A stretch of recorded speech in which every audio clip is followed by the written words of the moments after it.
At 3:30, we got Buffalo, who's 2-1. Showing number 23, Northern Illinois, who's 2-0. Northern Illinois favored by 14 points on ESPN+. CJ Ogbonna has gone 34 of 66, thrown for 435 yards, 3 touchdowns, 1 interception. Jacquez Barksdale had 35 carries for 184 yards and a touchdown. And Victor Snows had 10 catches for 107 yards. Ethan Hampton for the Huskies has gone 28 of 39, thrown for 526 yards, 6 touchdowns, 0 interceptions. Ontario Brown has had 28 carries for 168 yards. Also leads the team through the air with 4 catches for 171 yards and a touchdown. Northern Illinois is 13-2 against Buffalo all time. Last game did go to Northern Illinois in 2021. Northern Illinois is undefeated in one-possession football games, are 4-0. Both Buffalo wins, though, they went on the road and beat Northern Illinois at Northern Illinois.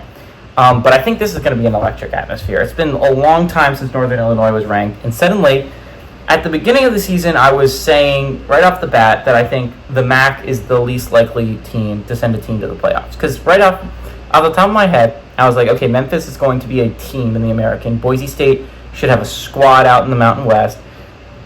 Liberty should go undefeated in Conference USA. And there was a lot of teams that I was excited about in the Sun Belt. I was mainly excited about App State because they had a chance early against Clemson, and then also Texas State had a doable schedule that looked like a solid football team.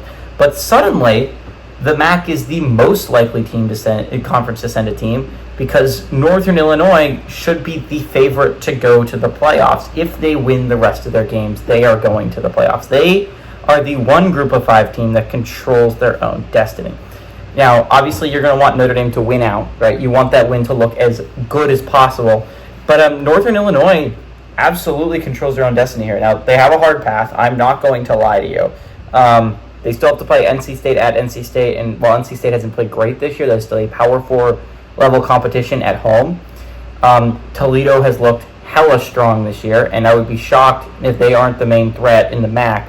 Toledo is always a good football team. And then you include that they play Bowling Green.